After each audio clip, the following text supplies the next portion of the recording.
do anything. I can do all things. 'Cause it's you who gives me strength. Nothing is impossible. Through you, blind eyes are open. Strongholds are broken. I am living by faith. Nothing is impossible.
kaluwalhatian at ang karangalan, maging ang kapangyarihan. Sa maulang araw na ito ng linggo ng July 18, muli nagkasama po tayo sa ating pong online o virtual Sunday worship gathering sa ating mga tahanan. O kaya naman po sa inyo pong mga lugar kung nasan po kayo sa kasalukuyan. Salamat po sa Panginoon sapagkat ang araw na ito ay tunay na bagamat maulan at meron pong pumasok na bagyo sa Philippine territory, alam po natin na ang Diyos ay nasa kontrol ng lahat ng bagay, maging ng ating weather system. At dalangin natin na maging maayos ang panahon po natin, bagamat sa ating lugar na nararanasan ng habagat at doon sa ibang lugar ay maulan. Ang dahilan po ay tag-ulan na po sa ating panahon. Kaya naman po sa umagang ito, umulan man po ay di pa rin po mapipigilan at mahadlangan ang ating pong panambahan sa Kanya. Muli, binabati po natin ang bawat isa nasa kanyang matahanan. We want to greet everyone, maging sa mga nagdiriwang na kanila pong karawan, si Ate Josel at maging si Ate Jenna. Pagpalain po kayo ng Panginoon at dagdagan pa na mahabang mga taon ang inyong buhay at maging ang kasaganaan ng Panginoon ay sumainyo. Maging sa bawat isa na meron pong pasasalamat sa Diyos, meron dapat na ibigay ng papuri at pagliwalhati sa Kanya, na kung saan naman po lahat po tayo ay meron po na pinapasalamat sa Panginoon sa bawat araw.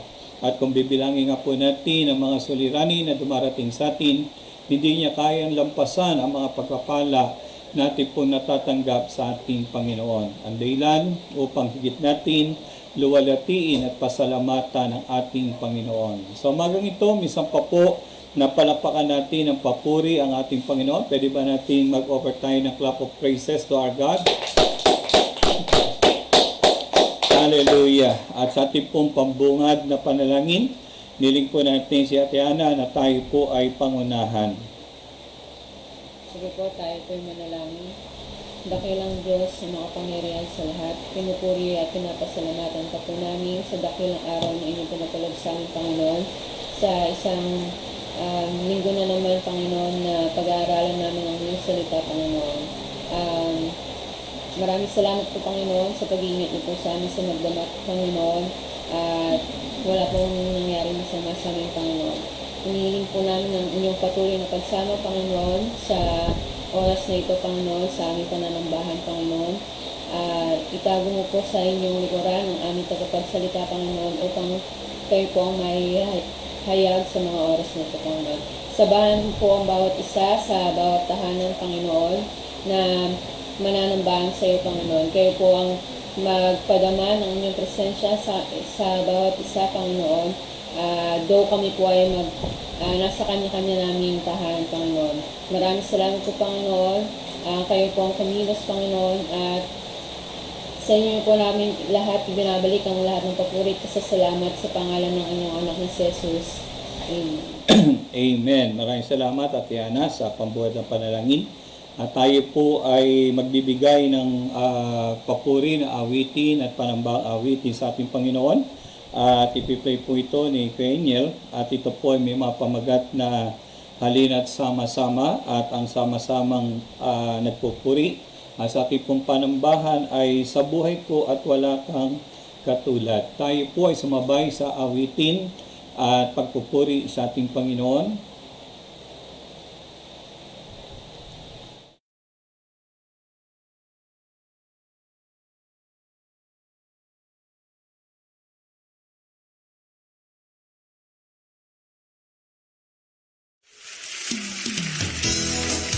Napakaganda at napakainang pagmasdan na ang mga anak ng Diyos ay nagkakaisang sumasamba sa Kanya. Kaya ating itian at kamayan ang ating mga katabi at tayo sama-sama umawit sa ating Panginoon. Halina, sama-sama! Halina, sama-sama, purihin natin siya. Halina, sama-sama, halina, sama-sama, awitan natin siya. Awitan natin siya. Ipalakpak ang inyong kamay. Ipalakpak ang inyong kamay. Itaas at ikaway. Itaas at ikaway.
Praise God. Hallelujah. Sa iyo, O Diyos, ang kapurihan, ang kaluwalhatian, at tunay nga po na wala kang katulad sa sino mang nilalang o tao sa mundong ito, sa anumang kapangyarihan, lalo na sa iyong kabutihan at pag-ibig mo sa bawat isa. Natatangi na ikaw lamang ang aming Diyos na nagmahal sa amin, nang gayon na lamang na magyang iyong pinakamamahal at nag-iisang anak na aming Panginoon Hesus ay ipinagkaloob niyo po sa amin at namatay upang bayaran ang aming mga nagawang kasalanan. Maraming salamat po, Diyos, sa iyong kabutihan at tanggapin mo ang aming po mga papuri at pagluluwalhati, ang aming pong pagsamba at pasalamat sa tanging pangalan ng aming Panginoong Heso Kristo. Amen. Palakpakan natin muli ang ating Panginoon. Hallelujah.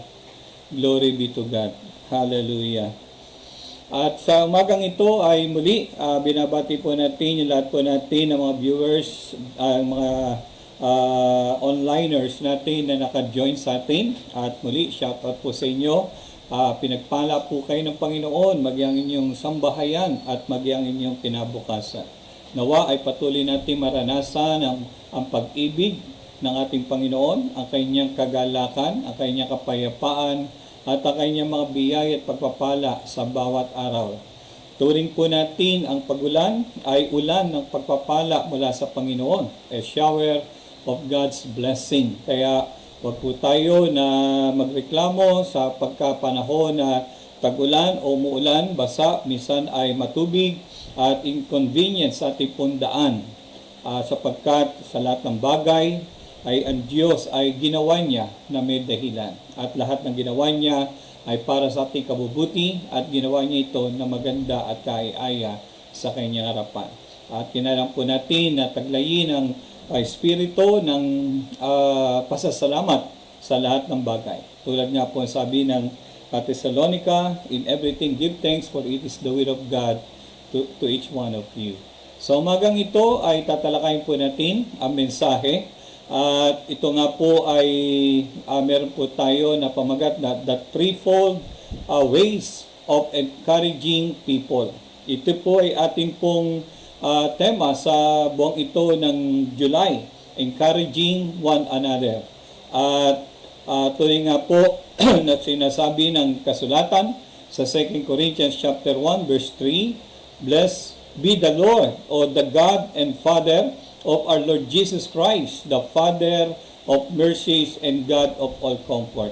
Brothers and sisters, ang ating Diyos ay Ama ng ang ating Diyos, Ama ng ating Panginoon Hesus. Siya ang ating Ama ng biyaya o ng habag at ang Diyos ng lahat ng kaaliwan nating nararanasan. At narapat lamang na siya po ay ating pasalamatan, papurihan at sambahin. At lagi po natin tandaan na sinasabi po sa Hebrews chapter 10, verse 24 saka 25, sa Magandang Balita Biblia, sikapin din nating gisingin ang damdamin ng bawat isa sa pagmamahal sa kapwa at sa paggawa ng mabuti. Huwag nating kaligtaan ang pagdalo sa ating mga pagtitipon gaya ng ginagawa ng ilan. Sa halip, palakasin natin ang loob ng isa't isa, lalo na ngayon nakikita nating malapit na ang araw ng Panginoon.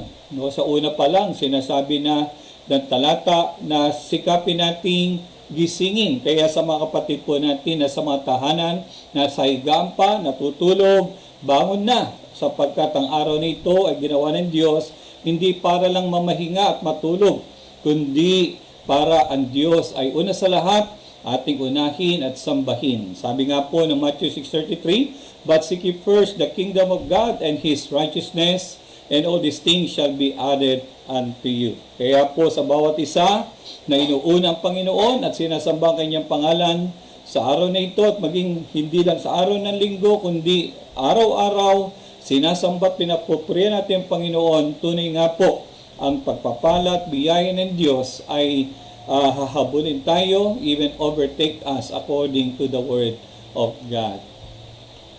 Sinasabi po ng ating pong title, yung threefold ways of encouraging people. Gusto ko lang pong bigyan ng pansin yung salitang threefold, no? Tatlong tupi o tatlong tiklop. Ito po ay tulad po ng isang bond paper o ng papel na hinati at tiniklop sa tatlo. Yung una ay tawag ng first fold, second fold, then third fold. At pero ito po ay buo. Ganito po yung encouragement ng Panginoon. Ito'y pwede natin maranasan in threefold. No, pwede natin maranasan yung tinatawag na brotherly encouragement. Pwede rin natin maranasan yung personal encouragement. At higit sa lahat ay pwede po natin maranasan yung tinatawag na divine encouragement. Ang tatlo pong ito po ay bahagi ng isang buo na hinati at ito po ay yung different ways kung paano ang Diyos ay pinararanas niya ang kaaliwan o ang encouragement sa bawat isa. Sapagkat ang Diyos, ang ating Diyos Ama sa langit ay Diyos na pinagmumulan ng awat habag at siya po ang Diyos ng lahat ng kaaliwan dito sa lupa. Kaya po sa bawat na nakararanas ng kabigatan, ng kapaguran, o happy sa buhay, o takot, pangamba, o discouragement man ito, tunay nga po, meron tayong katugunan mula sa ating Diyos Ama sa langit sapagkat siya ang Diyos Ama na pinagmumulan ng awat habag at siya pinagmumulan at Diyos na kaaliwan. Kaya purihin ang Panginoon sapagkat ito ay available sa bawat isa, hindi lamang yung brotherly ang pwede natin maranasan, but even yung personal and divine encouragement from the Lord. Kaya naman po sa unang bahagi na makikita po natin, a brotherly encouragement. Ibig sabihin po nito, an encouragement from other people. Talakayin po natin at pag-usapan yung tinatawag yung practice and the purpose of brotherly encouragement. At ito po ay una, yung practice of encouragement. Makita po natin sa sulat po ni Apostol Pablo sa unang Thessalonians chapter 5 verse 11 sa MBB o Magandang Balita Biblia, dahil dito palakasin ninyo ang loob ng bawat isa at magtulungan kayo tulad ng ginagawa ninyo ngayon. Makita po natin na this was the practice ng mga Christian sa lugar po ng Thessalonians, sa Thessalonica. At makita po natin na ang encouragement ni Pablo sa mga encouragers ay palakasin ang loob ng bawat isa. At lagi na huwag maghinawa at magsasawa na magtulungan sapagkat sa pamagitan nito maraming tao ang napalalakas, maraming tao na panunumbalik sa Panginoon, maraming tao ang maari na magpuri at magbigay pasasalamat sa Panginoon. Actually, yun po ang isa sa mga layunin ng Panginoon na tayo po'y makapagpasalamat at makapagpuri sa Panginoon sa kanyang habag at kabutihan at kaaliwan na binibigay niya sa bawat isa. Kaya naman po, this was the practice of the early believers to encourage each other or one another. Sinasabi nga po that this type of way of encouragement is the most common a way to receive or experience encouragement to other people sa pamagitan po ng ating pong miyembro ng pamilya, especially mula sa circle ng pamilya, sa ating magulang, sa ating pong mga kapatid o sa ating pong mga anak. Within the circle of the family ay mainam na ito po ay ginagawa. It must be a practice. Maging sa ating pong mga kaibigan or friends, sa mga kapatiran, sa ating pong mga brothers and sisters o the brethren, ay maging ugali po natin ito, maging gawi po natin ito to encourage one another, even to your relative and people around us na pwedeng magsilbing encourager po natin. At nawa, hindi lang po sila, kundi magmula po sa atin ang tinatawag na encouragement. Tayo po'y maging encourager. So, pwede natin sabihin sa inyong katabi, sa bawat isa, and even shout out, be an encourager. Maging tagapagpalakas ka ng bawat isa at hindi discourager.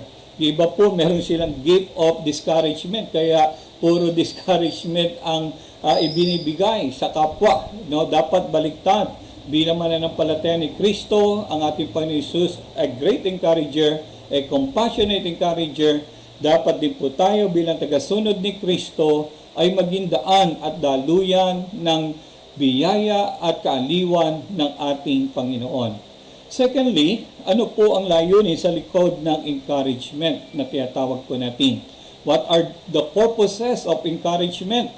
Based on the writings and sayings of Paul sa Corinthians naman, sa mga kapatid po natin sa early believers doon sa Corinto, sa chapter 2 Corinthians chapter 1 verse 3 to 4, mababasa po natin na sinasabi, purihin natin ang Diyos at Ama ng ating Panginoong Hesukristo, ang Ama ng kahabagan at Diyos na pinagmumulan ng lahat ng kaaliwan. Inaaliw niya kami sa aming mga kapigatian upang sa pamamagitan ng kaaliwang tinanggap natin sa Kanya ay maaliw naman namin ang mga nahapis.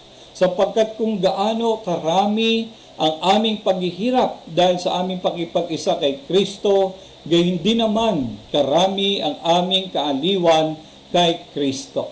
Tignan po natin yung tatlong mahalagang layunin. Bakit ang Panginoon ay inalaw niya o binigay niya sa atin ang ministry of encouragement at tayo po'y naging encourager sa bawat isa. Ang una, may kita po natin na ang unang pangunahing layunin to exalt our God through encouragement. No? Na maitaas po natin, maluwalhati natin, at maraming tao ang makapagpuri at makapagpasalamat sa Panginoon. Actually, yan po ang pinakalagi na dahilan bakit ang Diyos ay nahayag sa atin upang ang Diyos ay makilala natin, maranasan natin at makapagpuri at makapagpasalamat tayo kung sino ang Diyos sa atin. Sinasabi ng talatang 3 at maging sa 5 ng Diyos natin that God is the Father of all of mercies and God of all comfort, who comforts us in all our afflictions. Kaya naman pinapahayag ni Pablo na kinakailangan po natin i-exalt o purihin ang ating Diyos na dakila. Kaya sapagkat siyang ating Ama, ang ibig sabihin po ng pagiging Ama, siya yung pinagbubuhatan, the originator o origin ng lahat ng awat habag, magginakaliwan, siyang kinikilala natin Diyos of all comfort. Napakaganda po na tingnan at isipin that our Father is the originator of mercy and even grace. At siya rin po ang Diyos na kinikilala when it comes to comfort. Kaya sa lahat po ng uri ng suliranin, meron pong comfort sa Diyos. Kaya nga po, minsan sinabi ng Panginoon Jesus sa Beatitudes, blessed are those who mourn, for they shall be comforted. Mapapalad ang mga tao na nahapis o dumadaan po sa kalungkutan at kabiguan o kawalan sapagkat sila ay aaluin ng ating Diyos Ama sa kalangitan. Tunay nga po ang Diyos natin ay tulad po ng isang mabuting Ama sa kanyang mga anak na inaaliw niya at inaruga niya ang kanyang mga anak sa panahon ng mga kalungkutan, pagsubok o sa mga pangailangan at maging sa kamatayan. Makasa po tayo na sinasabi niya that blessed, mapalad yung mga tao na dumaraan sa mga suliranin sapagkat ang Diyos ng kaaliwan ay kanilang mararanasan. Siguro naranasan ninyo na aliwin kayo ng inyong kaibigan sa panahon ng problema, na inyong kaanak o na inyong magulang, kapatid na maaaring naranasan nyo ito. Pero ang sabi po ng Biblia, pwede rin nating maranasan yung kaaliwang nanggagaling sa Diyos. That God Himself will encourage you or will comfort you and strengthen you. Kaya makita po natin na sa verse 5, sapagkat kung gaano karami ang aming paghihirap dahil sa aming pakikipag-isa kay Kristo. Now remember this, brothers and sisters, ang pakikipag-isa kay Kristo ay hindi naman nahulugan na tayo ay walang problemang mararanasan. In fact, bahagi ng ating pong pagtanggap sa ating Panginoon ang pagkilala sa ating mga suliranin. Hindi natin ito tinataguan, tinatakasan, bagkus ito'y ating hinarap sapagkat alam po natin sa lahat ng problema, ang Diyos ay tapat at meron siyang solusyon sa anumang problema. Kaya naman masabi rin po natin na ang pakikipag-isa kay Kristo ay pakikibahagi rin sa anumang paghihirap na ating pong naranasan kung paano ang ating Panginoon Hesus na bagamat siya'y Diyos na nagkatawang tao ay hindi naging exempted sa anumang pagsubok, sa anumang tukso o sa anumang hirap ng buhay nung siya'y nandito sa lupa. Pero sa kabila noon ay sabi po, ang Diyos ay napagtagumpayan ang lahat ng ito. Kaya naman sinasabi po ng kasunod na talata ay gayon din naman, karami ang aming kaaliwan kay Kristo. Kaya naman po nabanggit ko kanina, itala mo man ang lahat ng mga problema mo na naranasan sa buong araw at itala mo ang lahat ng mga biyaya at pagpapalat habang ng Diyos sa buong araw, kailanman hindi malalampasan ng mga problema ang kaaliwan mula sa Panginoon. Sometimes it could be equal, but many times it's more than equal. Ng Diyos ay higit na tumutulong at umaliw sa bawat isa. Kaya wag po tayo matakot, wag tayo mangamba, at wag tayo masyadong overreacting sa mga problema sapagkat ang Diyos ay nasa ating, siya ay nasa ating tabi, siya ay nasa ating tagiliran, nasa ating likuran, maging sa ating harapan. In fact, ang Panginoon ay hindi lang nasa iyong paligid, kundi siya ay nasa iyo mismo o nagahari at nananahan sa iyo. Kaya naman bigyan po nating pansin ang ating Panginoon na siya'y nasa atin at gumagawa para sa atin. Sinasabi po, ang ikalawang dahilan, not just to exalt the name of the Lord, but to establish, patatagin, to establish the faith of all believers. Na ang encouragement, ang layunin, ay upang hindi lamang natin maranasan yung tulong at aliw ng Panginoon, kundi sa bawat tulong at pag-aliw ng Diyos sa atin, tayo mapanatili sa Kanya at mapanatili sa ating pananampalataya sa Kanya. Na manatili tayo sa pag-ibig ng Diyos, manatili tayo sa ating pag-asa at pananampalataya at pagsunod sa Panginoon. Na sinasabi po ng verse 4, inaaliw niya kami sa aming mga kapigatian. Ibig sabihin, when affliction comes, ang Diyos, meron siyang ginagawa at gagawin sa buhay mo bilang pagtugon ng Diyos na tulong sa bawat isa. Sinasabi nga po ni Pablo, ang sumulat ng Gawa sa chapter 14, ni Lucas sa chapter 14 verse 22, na pinalakas nila ang loob ng mga alagad at pinayuhang manatiling tapat sa pananampalataya. Ito po yung layunin ng Diyos kung bakit niya tayo inaliw. Hindi para tayo tumakas sa Panginoon at lumayo dahil may problema. Bagkus sa kabila ng problema, kinikilala po natin ang Diyos na siya ay Diyos na naririyan at handang tumulong sa atin at nagmamahal kailanman. Kaya naman sinasabi po muli ng verse 22, pinalalakas nilang loob ng mga alagad at pinayuhang manatiling tapat sa pananampalataya. Sa panahon ito na maraming pagsubok, maging na COVID-19 na maraming pong buwan at panahonan dumaan, ang iba po ay tumatalikod sa pananampalataya, ang iba'y nanlalamig sa pananampalataya, ang iba'y wala ng pananampalataya. Sabi po ng Acts chapter 14:22, kinakailangan po natin maranasan yung kalakasan at pagpapalakas mula sa Panginoon upang sa ganon manatili tayo sa ating pong pagkilala at pagsunod sa Panginoon. Sinasabi po rin ng 22 sa ikalawang statement nito, daranas muna tayo ng maraming kapighatian upang makapasok sa kaharian ng Diyos at sabi nila sa mga alagad, at makikita po natin na ang pagsunod natin sa Panginoon, hindi po ito na bed of roses, but instead, it is a jungle of thorns.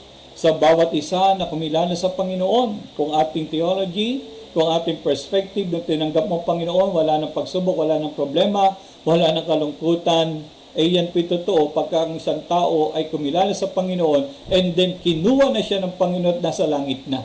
Hindi niya na mararanasan yung tinik, no, sa kanyang buhay.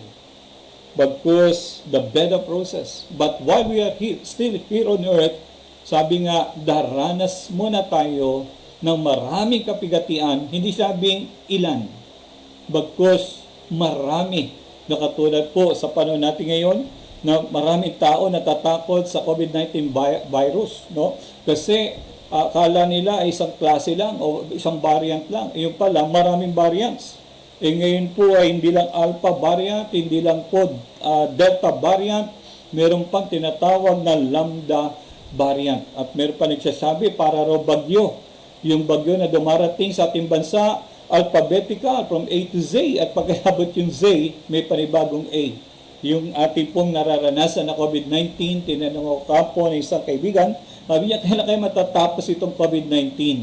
No, para bang after one mutation, then another mutation will come. Sabi nga, yung doses ng vaccination ngayon ay mabot na ng first dose, second dose. Sa Israel, nagkakaroon na ng third dose. At sa ibang lugar, ganun din. Dahil nga po sa variant na nangyayari o mutation ng COVID-19. But brothers and sisters, ang mga bagay nito ay bahagi lamang natin pong dinaraanan sa mundong ito bilang bahagi ng kapighatian. Pero ang tiyak, ang Diyos at ating Ama sa langit na pinagmumula ng habag at awa at Diyos ng lahat ng kaaliwan, hindi niya tayo iiwanan at di niya tayo pababayaan. Patuloy niya tayong sasamahan at siyang magiging ating ding protection. Sa mga hindi pa nakapagpabaksin, ang Diyos ang ating protection. Sa mga nakapagpabaksin, hindi lamang po yung vaccine ang inyong protection, kundi ang Diyos pa rin ang ating protection. Kaya huwag tayong lubos na maging overconfident porque tayo vaccinated. Sapagkat ang buhay, maging kamatayan ay wala sa vaccine. Ang buhay at ang kamatayan ay nasa kamay ng Diyos. If God will allow us to live, we will live. But if God will allow us to die, then we will live in the presence of God. Lagi natin tandaan, ang Diyos ay mayroong magandang pangako sa atin sa bawat isa na kumikilala tumanggap sa ating Panginoon at sumunod sa Kanya. Meron siyang buhay dito sa lupa at meron ding buhay na nagantay sa Kanya sa kalangitan. Kaya ang Diyos natin, sinabi niya sa 14 verse 6, Jesus said that I'm the way, the truth, and the life, and no one can come to the Father except through Him. Sinasabi po ng mga talata na to establish the faith of all believers, strengthening the souls of the disciples, encouraging them to continue in the faith, and by saying that through many tribulations we must enter the kingdom of God. Third purpose na sinasabi po natin ay to extend the ministry of encouragement to others. Ano yung una? To exalt the Lord through encouragement. Pangalawa, hallelujah, to establish the faith of all the believers. And then pangatlo, to extend the ministry of encouragement.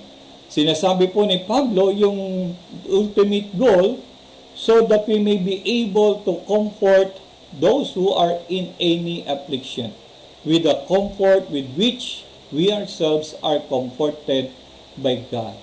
Na yung kaaliwan at kalakasan na maaring tinanggap natin sa Panginoon, ito'y hindi lang ginawa ng Panginoon para sa iyo, kundi layunin ng Panginoon na kaya niya ginawa ang bagay nito upang sa ganon mapalakas natin ang iba.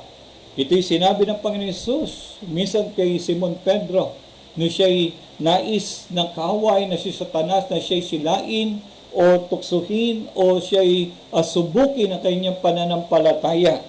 At sabi ng Panginoon, Pedro, ipinanalangin kita na ikaw ay magtagumpay sa pagsubok na iyon at matapos mong mapagtagumpayan, palakasin mo rin ang iba o papagtagumpayin mo rin ang iba.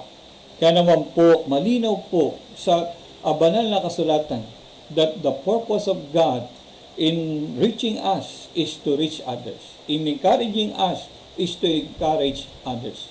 Ang blessing ng Panginoon ay hindi humihinto sa ating buhay. Bagkus ito po'y parang alulod, na tayo po'y ginagawang daluyan at pinadadaloy ng Diyos yung kanyang tulong at biyaya para sa iba sa pamamagitan ng bawat isa. Kaya naman po, upang tayo maging pagpapalat kalakasan ng iba, hayaan po natin, extend natin ang encouragement sa iba. Especially within your family circle, to your relative, to your friend, and even to other people, at maging sa body of Christ. Sinasabi po natin na ang banal na kasulatan, patungkol po sa encouraging one another, meron pong isang tao na nagkwento na patungkol sa bagay nito. Sa online commercial ads ng isang ice cream product, ayon kay tagapag-deliver ng happiness, 66% ng mga Pinoy o Pilipino ay nagsasabing to find happiness is through human connection. Ano po ang sabi niya? 66% ng mga Pilipino ang nagsasabit naniniwala na to find happiness is to through man a connection, hindi collection, connection. No, na masumpungan mo po o kung naghanap ka ng kasiyahan sa buhay, kaligayahan, ito'y matatagpuan mo sa pamagitan din ng tinatawag nating human connection o pakikisalamuha, pakikipag-ugnayan sa mga tao. Kaya naman po, sinasabi na kaya naman napasasaya o napapasaya at napapalakas ang sino man na may personal connection o merong brotherly love or encouragement sa isa't isa. Sa katotohanan, ang ibig sabihin po ng brotherly encouragement ay brotherly love. Ito isang uri ng pagpapahayag ng pag-ibig mo sa iyong kapatid. O sa iyong kapwa bilang iyong kapwa o bilang iyong kapatid. Sapagkat sinabi ng Panginoon that we should love one another, that we should encourage one another, that we should pray for one another, that we should forgive one another, and even reach out one another, or carrying carrying burden ng bawat isa. Kaya naman po, through connection, sa pakipag-ugnayan po natin, natutupad po natin yung sinabi ng Panginoon, love your neighbor as you love yourself. It is a brotherly encouragement sa sinuman. Sinasabi po, it is written, the liberal soul shall be made fat, and he that watereth shall be watered also himself. According to Proverbs chapter 11 verse 25. Naniniwala po ba kayo sa pamagitan ng pagdilig sa halaman? Ang halaman ay nagbibigay naman po ng pagkain sa nagdidilig o sa farmer. Ganun din po, ang sino man nagdidilig sa iba ay makararanas din ng dilig sa kanyang sarili. Pagka ikaw nagpala, pagpapalan ka rin. Pagka ikaw nagmahal, mamahalin ka rin. Pagka ikaw nagpatawad, patatawarin ka rin. Pagka ikaw nagbahagi, bibigyan ka rin. At pwede kang yumaman o pwede kang maging sagana, maging maganda ang iyong buhay spiritual kung ang bagay nito ay ginagawa natin. Kaya nga po, in other translation, sinasabi, a generous person will prosper. Sino po magpa-prosper? Hindi yung mga tikom ang kamay, kundi yung mga bukas ang palad. A generous person will prosper. The more you give, the more you will receive. The more you plant, the more you will harvest. Kaya nga po, huwag tayong magsawa sa paggawa ng mabuti, sapagkat sa takdang panahon tayo ani ng sagana ayon po sa ating itinanim o ininvest sa ating kapwa. Whoever refreshes others will be refreshed. Proverbs chapter 11 verse 25. Second thing, na tinatawag po nating fold, the threefold of encouragement. Yung una ay yung brotherly, yung pangalawa ay yung personal encouragement. Pagkasabi natin personal encouragement, may dalawang bagay po ito, yung personal initiative, saka yung personal importance. Na ito yung merong personal importance. Una, yung tinatawag po nating personal initiative to strengthen yourself in the Lord. Pagkasabi nating personal, ito'y pansarili. Na ibig sabihin po ay ang palalakasin mo, ang abutin mo, ang iyong pangangailangan. No, ang lahat ng bahagi ng buhay kung paano ka mapapalakas, ito po yung tinatawag po nating personal encouragement. Sapagkat, sabi nga, this way of encouragement happens when no one or other people to encourage you. Pagka walang ibang tao na pwedeng umabot sa iyo, obligado ka, no, upang maranasan mo ang kalakasan at kaaliwan mula sa Panginoon, ikaw po ang magte-take ng personal initiative to encourage yourself. Sometimes, pagka tayo po down o discouraged, nagiging mas lalo tayong down and discouraged. Anong dahilan? Tayo masyadong nag-emote o nagre-react negatively sa ating problema o sitwasyon. Dapat, tulad ng sinabi ni Pastor Erwin last time sa kanyang mensahe, yung I can do. No, dapat meron tayong tinatawag na positive mentality na sa mga panahon ng problema, kinakailangan positibo tayo na masabi natin, I can. Nakaya ko ang anumang uri na problema na dumarating sa aking buhay sapagkat meron Diyos na tumutulong sa akin. If other people do not encourage you or encourage us, let you encourage yourself or let us encourage ourselves. In fact, ito'y nangyari sa buhay po ni David. Sinasabi po sa 1 Samuel chapter 30 verse 1 to 6, sa ikatlong araw na nang sina David ay makabalik sa Siklag. No, yung Siklag po sa lugar saan pinagkukutaan po yan ng grupo ni David. Sapagkat sa panahon po noon, si David ay tumatakas doon sa palasyo sapagkat siya inuusig at siya papatayin. No? At dahil po doon, siya lumayo at nanirahan sa iba-ibang lugar labas ng Israel. Kaya naman po sa lugar ng Siklag, na halos kasama niya rin po sa mga lugar na yung mga Palestines, ay nanaan po siya roon, naging kaibigan niya roon. Pero one time sa kanyang pag-uwi, nung di sila sinama sa labanan, at sila po na kanyang matauhan na umuwi sa lugar ng Siklag. Sa ikatlong araw, nung dinatnan nila, ay ito po nangyari. Samantalang wala sila, lumusob ang mga Malakita at sinunog ang buong bayan. Wala silang pinatay, isa man, ngunit binihag nila ang mga babae, matanda't bata. At nang dumating nga sina David, sunog na ang buong bayan at wala ang kani-kanilang asawa at mga anak. Dahil dito, hindi nila mapigilan ang paghinagpis. Nag-iyakan sila hanggang sa mapagod sa kaiyak. Binihag din ang dalawang asawa ni David na sina Ahinoam at Abigail.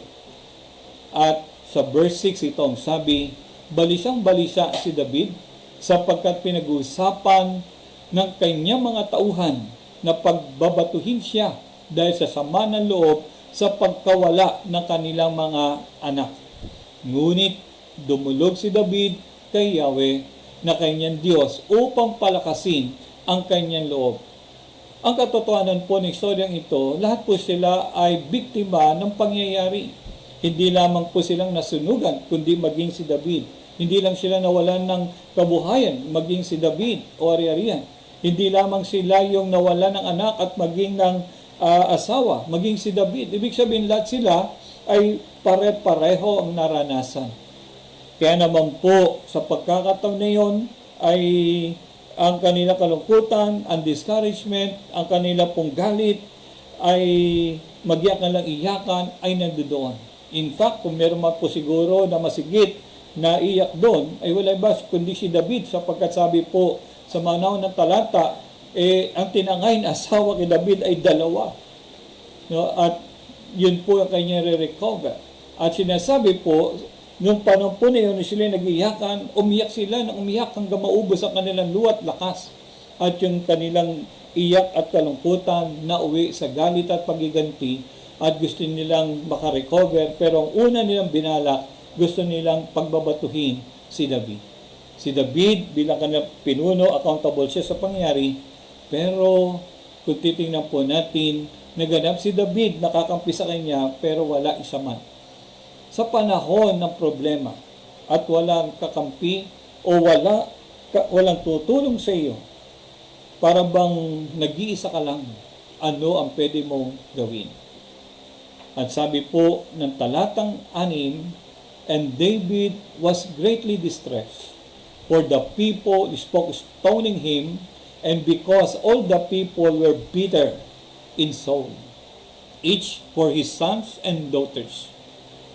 Sabi po, but David strengthened himself in the Lord his God. Ito po isang napakagandang statement na sinasabi po sa istorya ng Siklag sa 1 Samuel chapter 30 verse 6, when it comes to personal encouragement. No, yung personal strengthening, at tayo po ay meron pong pwedeng gawin upang masolusyonan at mapalakas natin ang ating sarili. Ang sabi po ng talata, at lagi natin tandaan, sa panahon ikaw ay nag-isa, sa panahon ikaw ay down o discouraged o distressed like David, but David strengthened or encouraged himself in the Lord his God. He took hindi vengeance, but he took the initiative to strengthen or encourage himself. Brothers and sisters, instead na mag-emote lang po tayo na mag-emote sa bawat araw na may pagsubok, bakit hindi natin gawing i-strengthen natin o encourage natin higit ang ating sarili? Kung nagagawa po natin, strengthen and encourage sa ibang tao, dapat magawa rin po natin as we grow in the Lord to strengthen ourselves. Sapagkat sa panahong ito, tulad po ng pandemya, na mga tayo nakakulong sa mga bahay at di nakalalayo, at minsan hindi nakabisita sa ibang tao at sa pamagitan lamang ng mga social media, nagkakaroon ng connection, pero minsan di natin alam kung ano mga tunay na kalagayan ng bawat isa. At ang bawat isa na hindi napapansin, no, wag po sana na mas lalo tayong maging bagsak ang ating sarili o ma-discourage, bagkus may paraan. At meron pong second-fold blessing ang Lord when it comes to encouragement. At ito itinatag natin yung personal encouragement and personal initiative to strengthen yourself in the Lord. Like David, he encouraged himself in the Lord. As we grow in the Lord and become mature, sabi po sa Hebrews, itong layunin na tayo maging mature. Mature when it comes to encouragement. We know how to encourage yourself. Dapat alam mo kung paano mo mapalalakas ang iyong sarili sa pananampalataya at pag-ibig sa Panginoon. Upang sa ganon, sa iyong kalakasan na matatanggap sa Panginoon, ay mas lalo mo magawa na tulungan at palakasin naman ang ibang tao. Kaya naman po, mga magulang, mga kapatid, na sa 1 Samuel chapter 30 verse 7, matapos si David ay mapalakas ang kanyang sarili, hinarap niya ngayon yung problema kung paano nila mare-recover yung kanilang mga mahal sa buhay. At ang ginawa ni David, siya ay nanalangin o he inquired or asked of the Lord. No, napakalaga. No, sa ganung paraan na pagkaikay nasa presensya ng Panginoon at makatanggap ka ng kaliwan at kalakasan, ikaw ay magkakaroon ng pananampalataya at lakas at pag-asa, at pagkatapos ay magkakaroon ko niya udyok ng Espiritu na manalangin at hanapin yung kalooban at direction ng Diyos. Ito po yung ginawa ni David. After he strengthened himself, he asked help sa ating Panginoon. Sinabi ni David kay Abiatar, dalhin mo rito ang ipod, at dinala naman ni Abiatar. Nagtanong si David kay Yahweh, hahabulin po ba namin ang mga tulisang iyon? Mahuli ko po kaya sila? Sige, habulin ninyo sila at maililigtas ang kanilang mga bihag, sagot ni Yahweh. May kita po natin si David na nakipag-usap sa panalangin sa Diyos. Ang Diyos naman nakipag-usap din sa kanya at tinugon ang kanyang panalangin. Yung hiningi ni David na ephod kay Abiatar bilang saserdote, sabi roon yung ephod ito'y ginagamit ng mga saserdote sa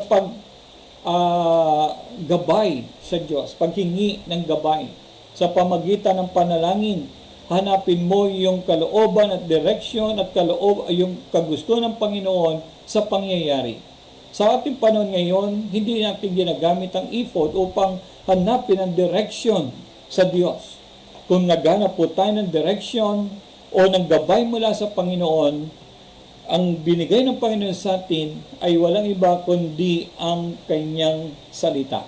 Ang banal na kasulatan at ang banal na Espiritu na nanan sa atin upang sa ganon makatiyak tayo kung ano po yung gabay at direksyon na pwedeng gawin natin mula sa Panginoon. Napakadinaw po sa buhay po ni David ang tugon ng Panginoon na siya ay makaka-recover.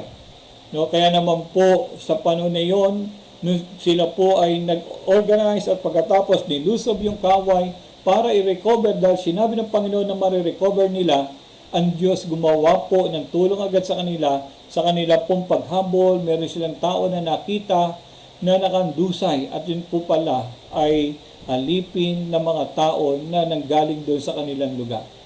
At siya po ay pinalakas, in-encourage, at pagkatapos yung tao na yun, sabi niya, huwag niyo akong patayin, no? At sabi ko sa inyo kung saan dinala ang inyong mga mahal sa buhay. Kaya naging instrument po siya. At sila po ay tumungo roon, mga 500 o 600 of them.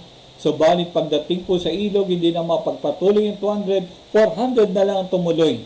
At nung sila po ay nakarating doon sa kuta ng kaway, napatay nila kaway at na-recover nila yung kanilang mahal sa buhay, yung kanilang mga anak, yung kanilang asawa, yung kanilang kagamitan. At iba pa mga dagdag na kagamitan mula sa kalaban na nasamsam nila as a plunder. At sa kanilang pag-uwi, nakita natin na sila po ay nagtagumpay. Ibinahagi naman ni David yung kanilang nakuwang pagpapala mula sa labanan ay ibinalik ni David at ibinahagi ni David yung blessing. Bagamat ang ilan ay tumutol, pero kay David sabi niya may bahagi sila sa pagpapala na tinanggap natin mula sa Panginoon. Bagamat di sila nakasama sa labanan, sila'y nagbantay sa lugar no habang tayo wala. At pagkatapos dumating sila sa kanilang lugar na nandudok ng mga kasamaan, maging yung hindi nakasama sa digmaan ay pinagpala ni David. Makita po natin na yung tao na nakatanggap ng pagpapala, yung tao nakatanggap ng kalakasan o kaaliwan mula sa Panginoon, tulad ni David, when he decided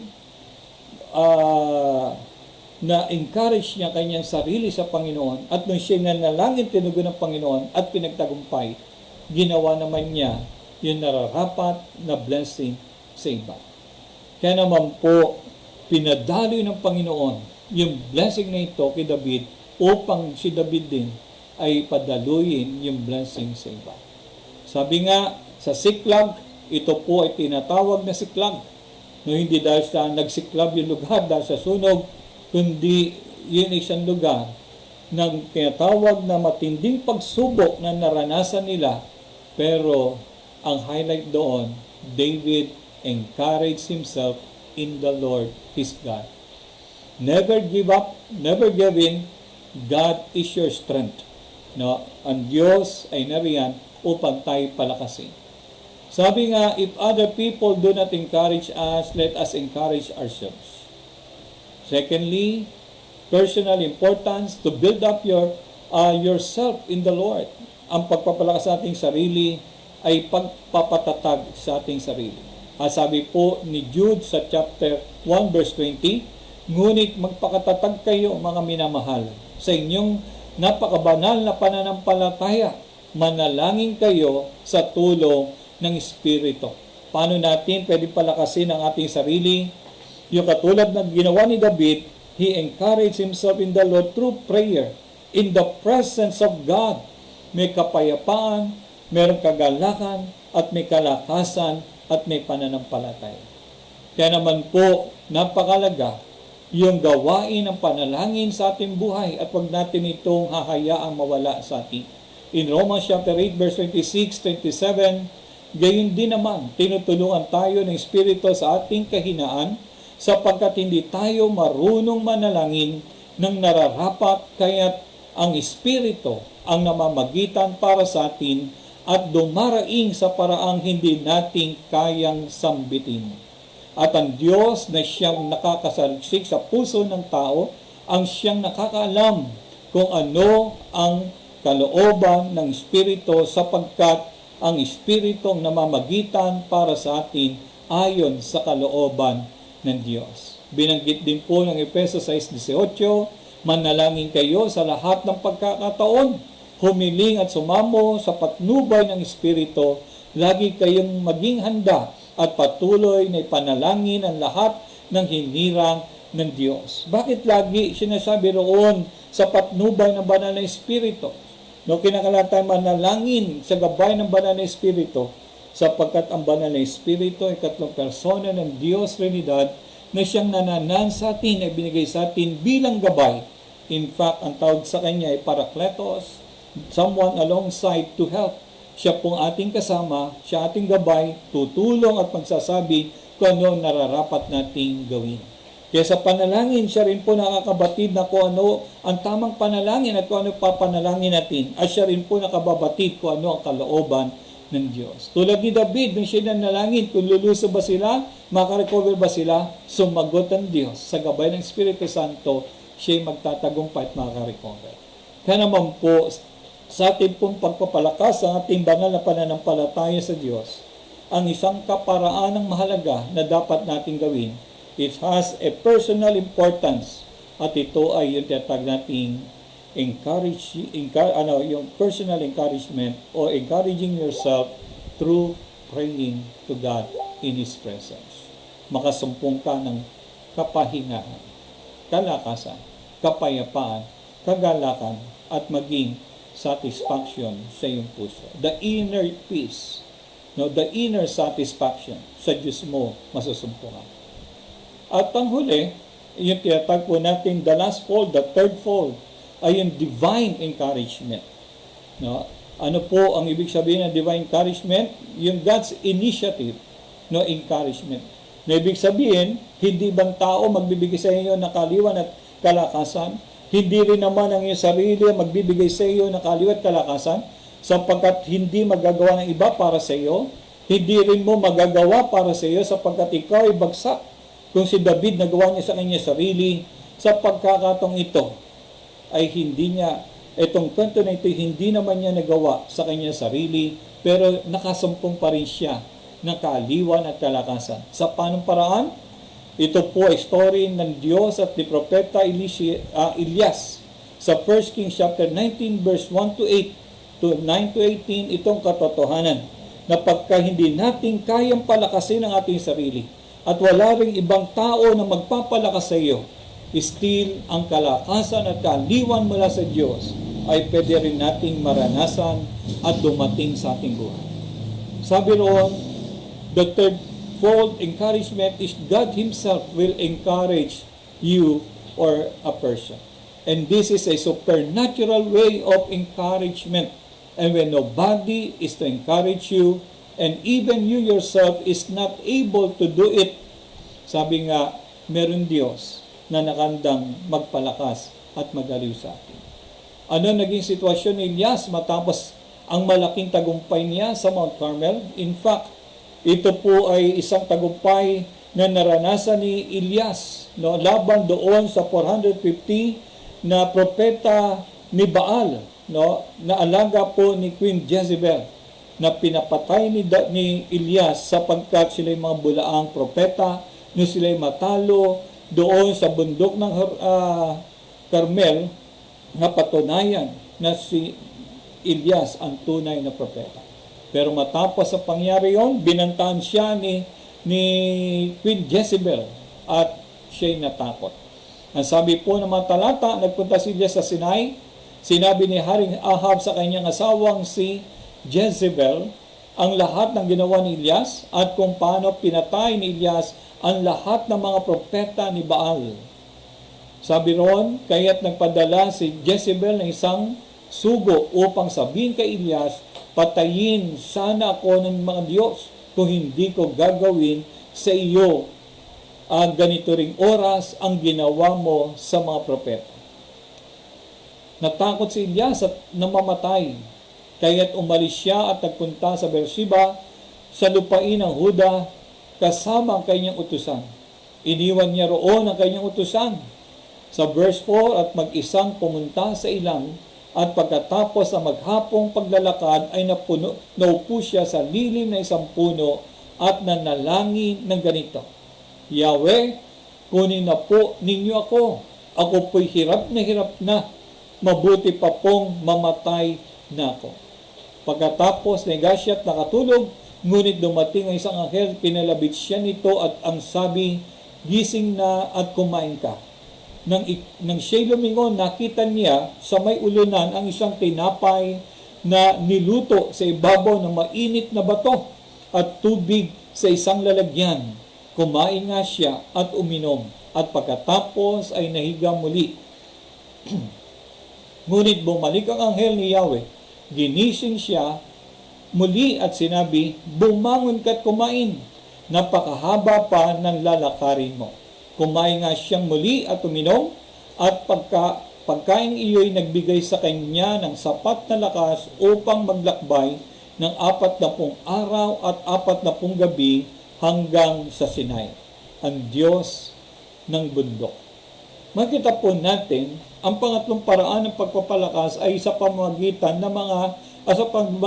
nga ng Diyos mismo ang gumawa ng pagpapalakas. Matinding depresyon na naranasan ni Elias, hiniling niya sa Diyos na siya ay mamatay na. Ito po yung naging kanyang dalangin. Pero in fact, kaya siya tumakas at nakarating sa lugar na yun, merong papatay sa kanya. Pero dahil sa kanyang takot, nakarating siya roon. At nung nandoon na siya, nanalangin siya sa Diyos na siya patayin o mamatay na siya. Para bang sinasabi, merong papatay sa kanya, ayaw niyang mamatay doon. Pero nandoon sa tagong lugar na yon, gusto niya nang mamatay. Ibig sabihin, sa pagkakataon na yon, si Elias, sa panahon ng kanyang severe depression, he was confused. Confused na siya. Sa kabila na siya, takot na takot. Ang kanyang isipan ay na-confuse. Naguluhan. Tunay nga po, sa panahon ng matinding pagsubok, ang isa sa mga bumibigay sa atin ay hindi ang lakas, kundi ang ating isipan. Kaya naman po, maging ang propeta ng Panginoon na si Elias na matapos na magtagumpay sa Mount Carmel na pumatay na 400 false prophet of Baal na talagang a big victory. Pero dumating sa isang iglap ang pagbagsak ng kanyang pananampalataya at nanalangin siya'y mamatay sa kabila na merong papatay sa kanya. He was being confused. He became fearful, being exhausted, at siya po ay halos di niya na alam ang kanyang gagawin. Nakarating po siya sa tagpo na kanyang buhay na siya ay spiritually depressed. Kaya naman po, hindi porke tayo ay matagal ng mananampalataya. Hindi porke tayo po ay mga tagapaglingkod ng Diyos. Hindi rin porke tayo po yung mga pastor, evangelista, guro, o meron ka man prophetic ministry sa Panginoon, apostol ka man. Katulad ni Propeta Elias, dumarating din sa tinatawag po nating discouragement, depression, confusion, and even defeat and failures. At ito po isang bagay na napakatindi that even seeking yung death sa kanyang buhay. Para bang gusto niyang mamatay. Tunay nga po, sa panahon ng mga pagsubok, minsan dumarating ang ganitong kalagayan. Kung kayo po ang Diyos, ano gagawin ninyo? Papatulan ninyo si Elias? Papatay ninyo? Siyempre, hindi. Bakit? Sapagkat sinabi po ng 2 Korinto chapter 1 verse 3, Blessed, purihin ang Panginoon, ang Ama ng ating Panginoong Hesus, na pinagmumulan ng lahat ng pinagmumulan ng awa at ang Diyos ng lahat ng uri ng kaaliwan. God is a God of mercy, and He is the Father of mercies and the God of all comfort.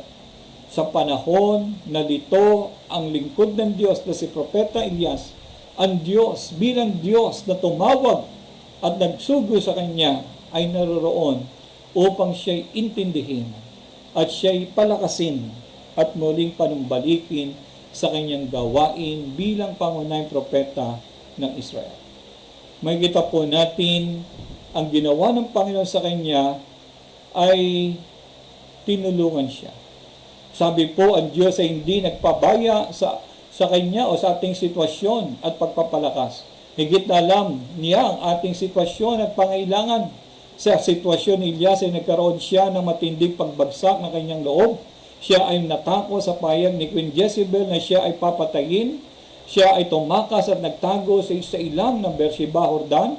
Siya ay napagod sa paglalakbay. Siya ay nanalangin mamatay na. Siya ay nakatulog dahil sa pagkapagod at sobrang discouragement.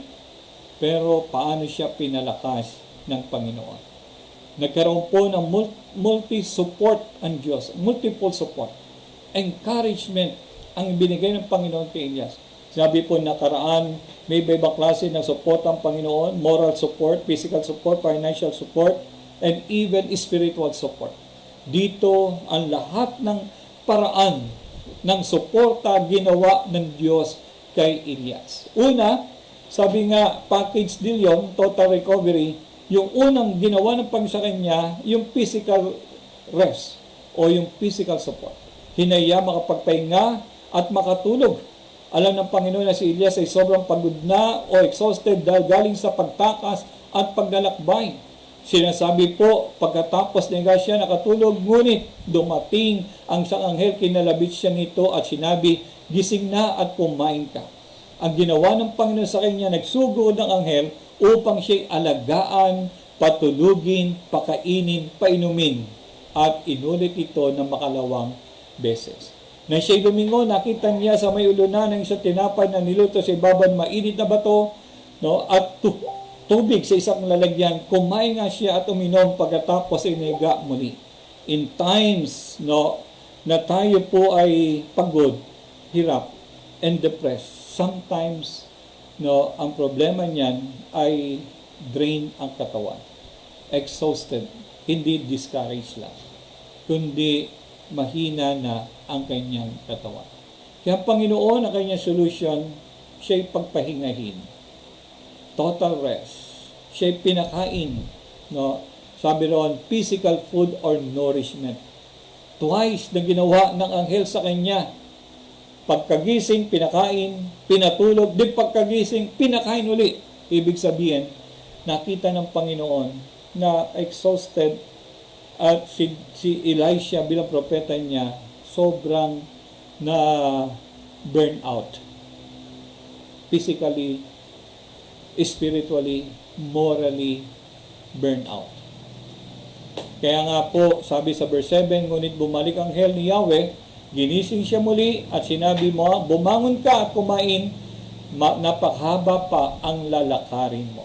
Kumain nga siyang muli at uminom. At yung pangatlong bagay na ginawa ng Panginoon na support, enough time to recover. Hindi nagmadali ang Panginoon. Sometimes tayo bilang mga nagpapalakas, nag-encourage, minamadali natin sa sitwasyon. Pero ang Diyos, naging very caring ang Diyos sa kanya, very patient ang Lord, at ang Diyos ay talagang inalagaan siya ng gusto. Enough time to recover. Twice, inantay ng Diyos na makatulog, magising, inantay ng Diyos na kumain at uminom. Pagkatapos, inantay ng Diyos na muli na matulog at magising at pinakain. Ang Diyos pala, marunong mag-antay. Meron siyang proseso na ginagawa. At dapat din tayo bilang mga encourager sa iba, ay dapat meron tayong ganung uri ng puso at isipan when we encourage other people. Pinagpahinga, pinatulog uli ng Diyos, at sapat na panahon na makapagpahinga. Sabi po sa verse 8 at 3, at ang pagkain iyo'y nagbigay sa kanya ng sapat na lakas upang maglakbay ng 40 araw at 40 gabi hanggang sa Sinai ang bundok. Kasi layunin ng Panginoon, dalhin siya sa bundok ng Sinai at doon siya kausapin ng Panginoon. Kailangan po 40 araw. na paglalakbay. Kaya naman pinakain, pinatulog, pinagpahinga ng Panginoon si Elijah na sapat para sa 40 araw na lakas o stamina. Nakita natin, ang Diyos ay may plano sa kanya sa pagpapalakas at pagpapanumbalik sa kanya. Pang-apat na ginawa ng Panginoon sa kanya, yung spiritual encouragement o spiritual support. Dahil si Elias ay tumakas at nagtago, sobrang takot, exhausted, alone, self-pity, failure, depressed, nais nang mamatay, etc. Sabi lang, kinausap ng Panginoon ito yung lakbay, 40 days, no, papuntang bundok Sinai. Dito na dumating yung spiritual encouragement that the Lord, no, talked to him. Nakipag-usap ang Diyos sa kanya. Kaya nga, minsan medyo mahirap saklolohan ng taong nalulunod kasi madadamay ka, katulad po ng 3 bata na namatay. Na nalunod ang isa, sinagip ng 2, nadamay yung 2. No, so, ibig sabihin, dapat marunong din tayong umabot sa ibang tao sa panahon ng pagsaklolo. Kaya ang Panginoon, pinaganda niya at alam niya yung timing. Siya sabi po ron, at mag-isang pumunta sa ilang, pagkatapos ng maghapong paglalakad, naupo siya sa lilim ng isang punot na nalangin, no, yung kanyang paghingi na kamatay. So verse 9, ito po sabi, pumasok siya sa isang yungib at doon pag naglipas ang gabi, walang ano-ano yung nagsalita sa kanya si Yahweh. Anong ginagawa mo rito, Elias?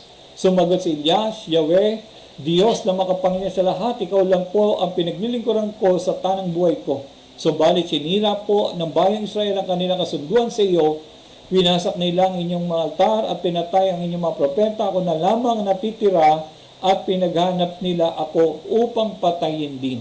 In fact, ito hindi totoo sapagkat ang Diyos nag-preserve po siya ng halos 1,000 mga propeta na kasama ni Elias na hindi niya alam. Ang Diyos in-encourage at tiningatan niya yung ibang propeta, kaya si Elias ay hindi nag-iisa.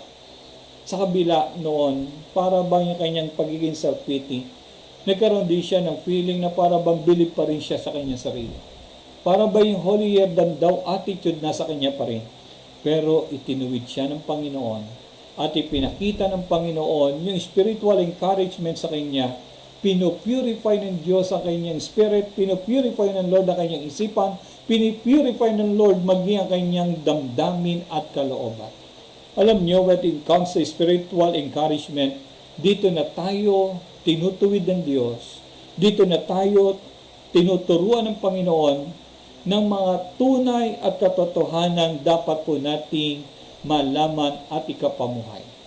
Kaya naman po, sa buhay po ni Elias, nakita niya yung tunay na kalakasan sa Diyos. At ito hindi lamang sa pisikal, sapagkat meron pang isa, at ito yung spiritual na kalakasan. Ganito ang sagot sa kanya, lumabas ka at tumayo sa ibabaw ng bundok sa harapan ko.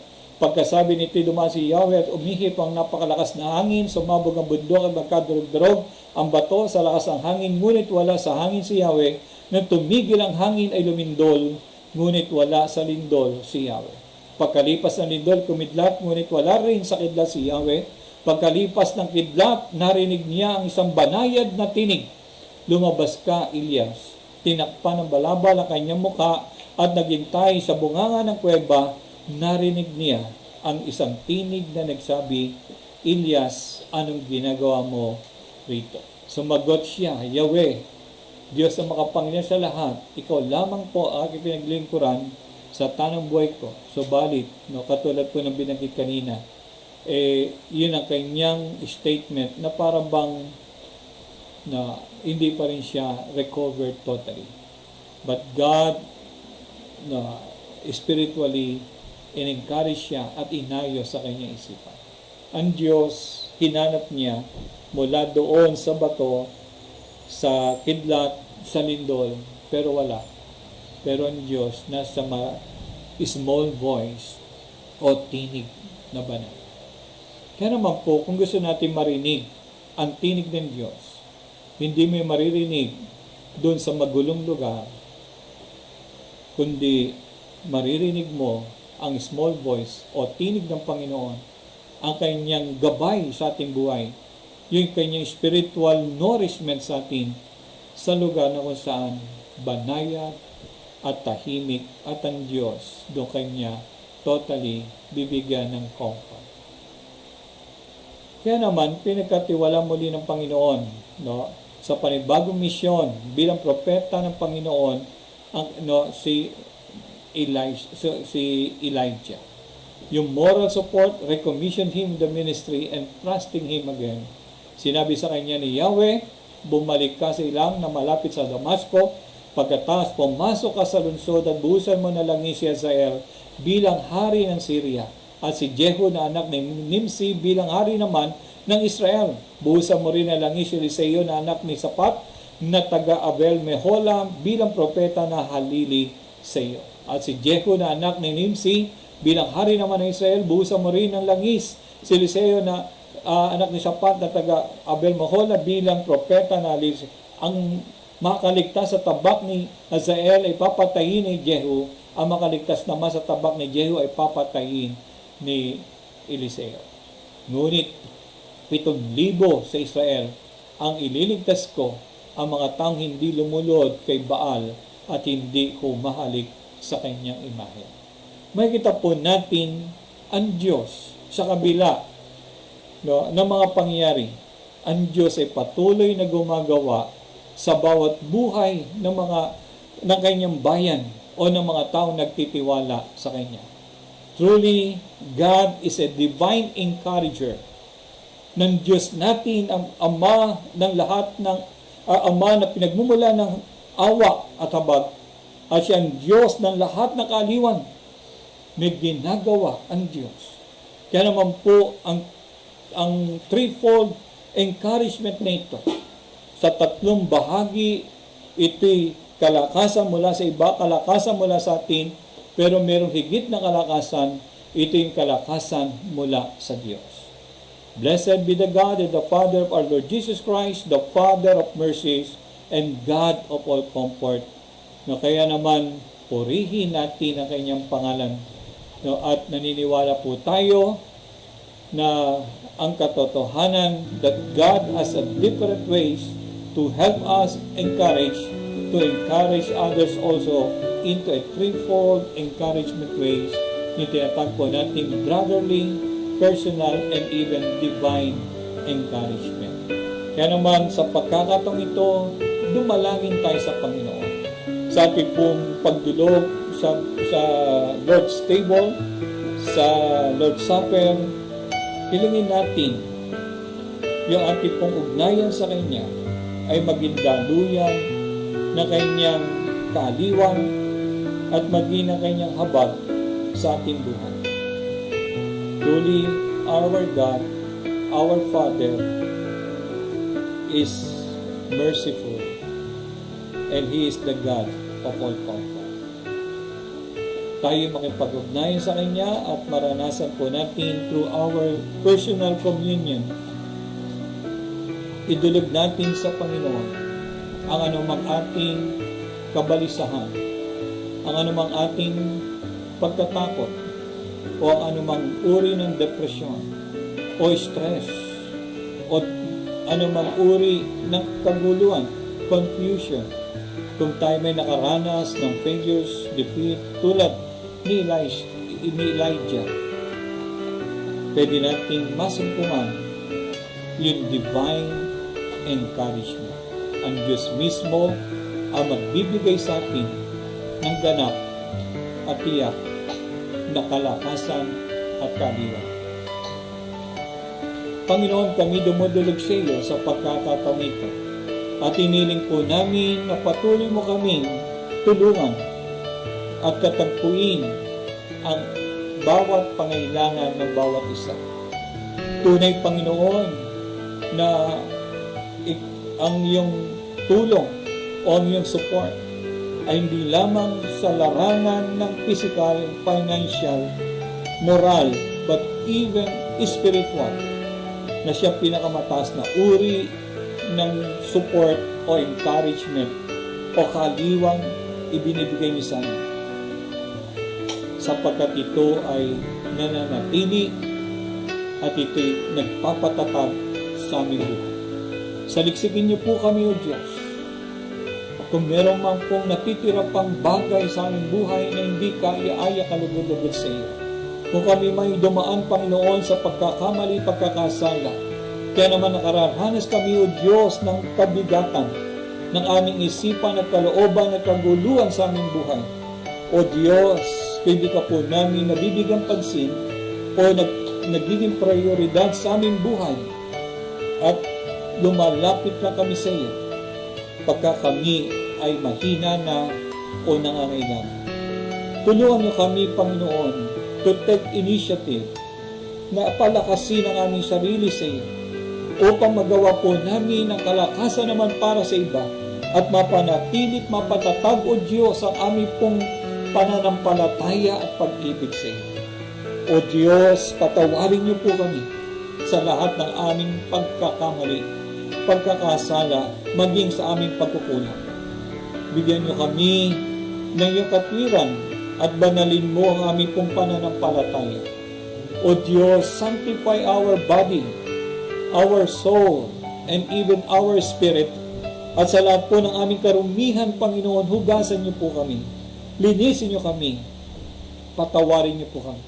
Through the cleansing and sanctifying blood of our Lord Jesus Christ, the eternal blood, the eternal covenant sa bawat isa na kumikilala sa Kanya.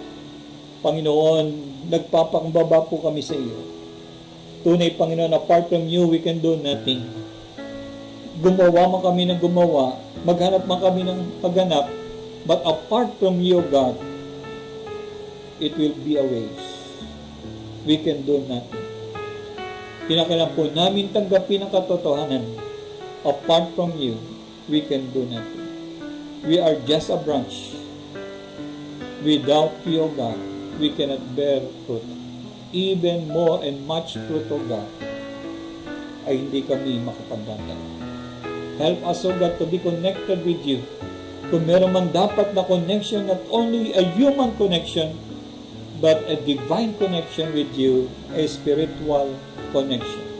Upang sa ganon ay dumaloy sa amin ang iyong banal na Espiritu na siyang nagbibigay sa amin ng tunay na gabay at tagumpay sa aming buhay. Lord, punuin mo kami ng iyong presensya. Punuin mo kami, Lord, ng iyong kaaliwan. Punuin mo kami, O Diyos, ng iyong kalakasan sa panahon ito na mga kailangan. Panatiliin mo kami sa iyong presensya. Help us, O God, even to pray and to love your presence and your will. O Lord, maraming salamat po. At sa pagkakataong ito, as we partake, Lord, yung communion, nung gabi na si Jesus ay pagkanulo, ay dumampot ng tinapay, pinagpasalamat at pinagtira-piraso ito, at nagsabi, kainin ito bilang pag-alala sa atin. Hallelujah. Praise be the name of the Lord. Glory be to God. Ang biskwit na ito ay simbolo ng katawan na bayubay sa krus ng Kalbaryo ng ating Panginoon. Walang libadura o taglay na kasalanan. Ang katawan na tumubo sa ating kasalanan, ang ating Panginoon Jesus, ang naging sakripisyo o handog para sa atin. Hallelujah.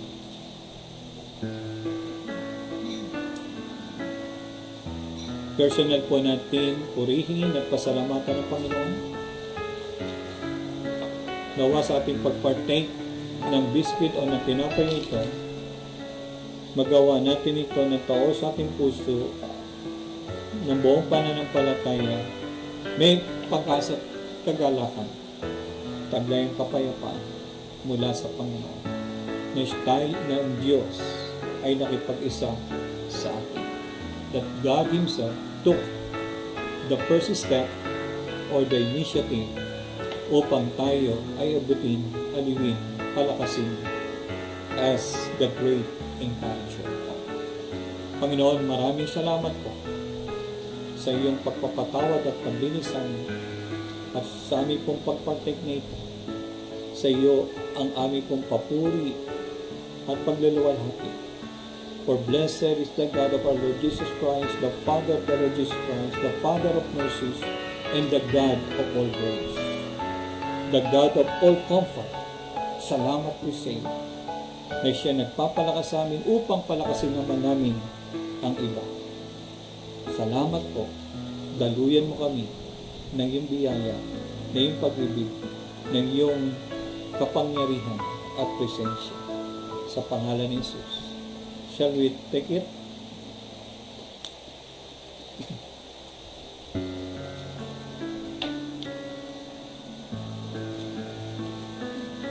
Hindi ba matapos magapunan, dumampot si Jesus ng saro?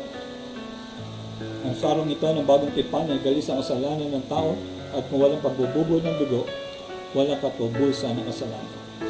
Salamat po, Panginoon, tulad ng ubas, ang iyong katawan ay piniga hanggang kumatas ang iyong dugo na siya naging katubusan ng aming kasalanan. Salamat po sa eternal blood of Jesus na siyang eternal covenant para sa amin. Salamat po sa iyong divine protection, sa divine victory of God, and your divine providence sa aming buhay. Sa oras na inumin ito, gawin natin ito bilang pag-alala sa ating Panginoon.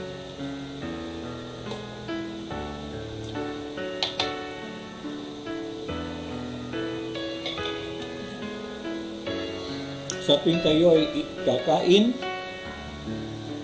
at inom ito, hanggang sa aking muling pagparito upang kayo makasalo sa piging na ihanda ng aking Ama, upang kung nasaan ako'y doon kayo at kayo makasama sa aking tao. Maraming salamat po, Panginoon, sa umagang ito, sa lahat ng iyong salita, sa iyong mga pangako, at lalo tigit sa kaliwat kalakasan ng iyong kapangyarihan na ginawad mo sa bawat isa. Gamitin mo kami maging daluyan ng iyong biyaya sa ibang tao at matupad po namin ang iyong kalooban upang sa ganon mas lalo ka po maluwalhati at maparangalan at maraming maligtas sa iyong dakilang pangalan. Tinataas po namin sa iyo, Panginoon, ang bawat isang kapatiran na dumaraan po sa anumang uri ng pagsubok, sa anumang sakit karamdaman, sa anumang mga kabigatan. Dalangin namin ang iyong tulong at kaaliwan sa mga kanila. Pagalingin mo anumang uri ng sakit karamdaman na dumaan sa kanilang katawan. Sa pangalan ni Jesus, I bind the spirit of sickness and disease. By the stripes of Jesus, we declare healing. And we release the gift of healing sa bawat isa mayroong sakit o karamdaman na nangailangan ng regalo na kagalingan mula sa Diyos sa pamagitan ng latay o sugat ng aming Panginoon Jesus. Panginoon, maraming salamat. We rebuke sickness and disease, O God, nalisanin ang bawat katawan ng bawat isa mula ulunan at talampakan at dumaloy, Panginoon, ang kagalingan at kalusugan. Gayun din, Lord, winawasak namin ang manggawa ng kaway sa bawat buhay ng bawat isa. Ang anumang uri ng kasalanan, kasamaan at maging anumang threat ng kaway, aksidente, trouble o kaguluhan o anumang curse ng kaway, hindi ito makapaniig sa iyong mga anak. We are covered by the blood of Jesus. We are redeemed by the blood of Jesus. And we have the name of Jesus. Kaya naman po, Panginoon, ikaw po ang siyang maluwalhati at maparangalan sa bawat tagumpay na binigay niyo po sa amin. At kasama, Panginoon, sa iyong tagumpay bilang, O Lord, pagpaparada ng tagumpay kay Kristo. Maraming salamat po. Abutin mo, maging aming mga kapatiran na nasa ibang bansa, nasa ibang probinsya, nasa ibang lugar sa Manila, o sa Mandako. Sa bawat isa, Panginoon, na kabahagi ng online worship of God tuwing araw ng linggo, abutin at pagpalain niyo po sila. Ano man ang kanilang pangailangan, dalangin, O Diyos, kung paano si David dumalangin sa iyo, tunugon mo, tugunin mo rin ang bawat isa na may pangailat na nanalangin sa iyo ng habag at tulong, Panginoon. Biyayain niyo po, maging bukas ang kalangitan sa bawat isa at anuman, Lord, ang kanilang madisa ng puso, according to your will, O God, be it upon them, O God. Gayun din, Lord, lumadalangin kami na ang aming bayan at aming bansa, patuloy mo pong pagalingin ang karamdaman ng bansang ito sa larangan ng kalusugan, sa larangan, Panginoon, ng korupsyon, sa larangan, Panginoon, ng kriminalidad, at sa larangan, Panginoon, ng lahat ng gawa ng masama. Bigyan mo kami ng kagalingan at pagpalain niyo po na makabangon na bansang ito. Maging aming pong political system, ang governance, Panginoon, maging bawat namumuno sa bansang ito, daluyan mo ng iyong awat biyaya, ng iyong pagpapatawad, pagliligtas, ng iyong kapangyarihan. At ilayo mo kami sa anumang sakuna o anumang kalamidad tulad na nangyari sa Europe, sa Amerika, maging sa Indonesia, sa mga paglaganap, Panginoon, ng mga kalamidad, lalo na ang mga pagbaha, paglindol, maging ang pestilences, maging ang rumors of war o threat of war. Tulungan niyo kami, O Lord, na ingatan at ikaw po, Diyos, ang siya maganda po sa amin, maging sa iyong nalalapit na pagbabalik sa panong ito na nararanasan namin ang mga katuparan na iyong hula at ang iyong pangako na ikaw'y muli na babalik at kunin mo ang iyong iglesia.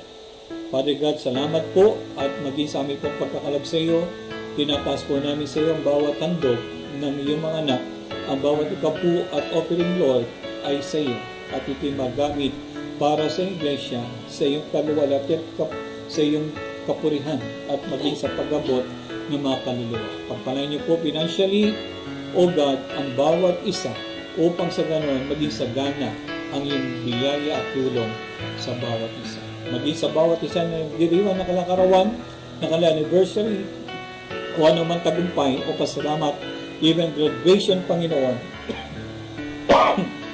Hallelujah.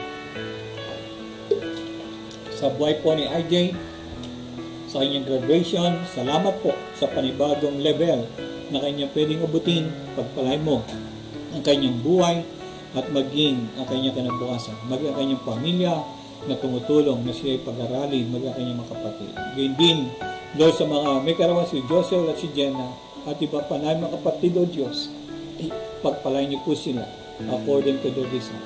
At maging sa bawat isa ng ilan ng trabaho, si Ate Sherilyn sa kanyang nice ng exam, O God, na mapabilang, tinataas po namin ito sa iyo. Let your grace, O God, be upon her, O God. Abutin niyo po siya sa pangalan ni Jesus. Maging kaya Mel, O God, na nasa Davao, ingatan mo siya sa kanyang bagong trabaho sa lugar ninyo. Sila Kuya Chris, maging sa ibang bansa, Panginoon, sila Tinimpa, sila Kuya Raymond, ingatan mo yung mga anak. At maging pag nalalapit na interview ng mag-asawa at pamilya ni Kuya Ambi, ni Pastor Ambi at Felicel at ang kanyang dalawang anak, tulungan niyo po na mapangyari ang bagay nito at sila rin po ay sa iyong panahon makaalis na at makarating doon sa kanilang destination sa Amerika. Maraming salamat po. Hallelujah. Hallelujah. Palapakan natin ang ating Panginoon. Glory be to God. Hallelujah. Glory be to God. Sa iyo, Panginoon, ang kapurihan at kaluwalhati at karangalan, kadakilaan. At ito ang aming panalangin, pasasalamat, pagsamba sa pangalan ng Panginoon Jesus. Amen. Amen. Muli, maraming salamat po sa inyo pong pag-join sa ating pong virtual Sunday worship. At sa sunod na linggo ay sa panguna po ni Pastor Erwin at ang ating pong prayer meeting din sa darating na Miyerkules. To God be the glory. Amen.